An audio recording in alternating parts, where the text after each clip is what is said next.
para mí, a ver, yo aprendí muchísimo en Google y digamos que salí un desarrollador un poco distinto al que había entrado, ¿vale? Panoramio, el escalarlo, el cómo lleva el proyecto, ¿vale? Fue, la mejor definición que puedo dar es como pude, ¿vale? Y como he dicho antes, sobrevivió. En Google ahí ves proyectos mucho más grandes, ¿vale? Y ves un poco dónde empiezan a fallar, cuáles son los problemas que tienen, cómo los solucionan.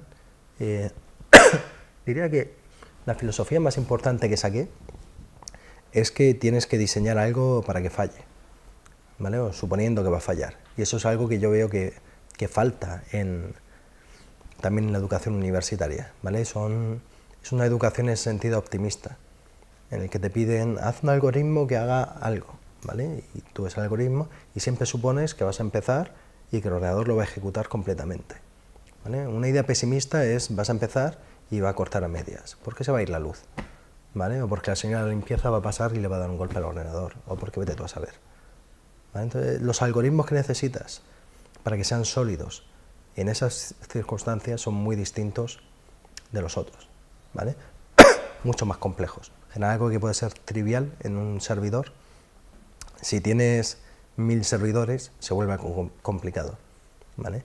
Y ahí tienes que tener en cuenta que las cosas fallan, ¿vale? Porque recuerdo que nos decían que cuando uno de los centros de datos más grandes que tenía Google, no sé las cifras exactas, pero que si se iba la luz, cuando la encendías, habían 3000 servidores que nunca se encendían, ¿vale?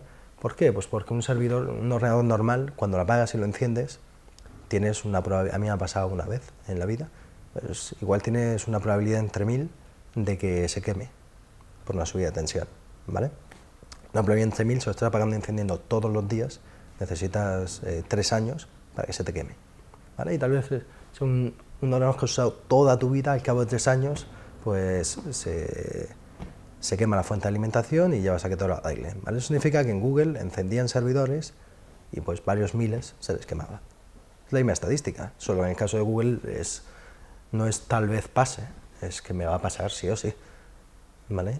Entonces, todo lo tienen que diseñar pensando en que si tú tienes un algoritmo que necesita 50.000 servidores para correr, ¿vale? Cuando pidas los 50.000, tienes que asumir que van a haber 49.800 que van a arrancar y van a haber 200 que no arranquen, ¿vale? Si eso va a estar corriendo 5 horas, tienes que asumir que en esas 5 horas van a haber 5 que se van a romper, ¿vale? Si el tiempo que tardas en todos es lo mismo, 5 horas, y hay uno que se te rompe, ¿vale? Si pierdes todo el trabajo esas 5 horas, tu algoritmo necesita 10 horas para terminar, porque tienes que volver a empezar con eso que es otro, ¿vale? Es cómo lo diseñas en esos casos, cómo lo diseñas para no perder datos, ¿vale? Es complicado, y es algo que a mí personalmente nunca me habían ni siquiera mencionado. Y el tema de hacer tests de lo que estás haciendo, ¿vale? Es algo que yo no hacía, en la universidad había sido algo muy teórico, y allí se testeaba absolutamente todo. Y sorprendentemente, todo lo que se testeaba, se le encontraban fallos.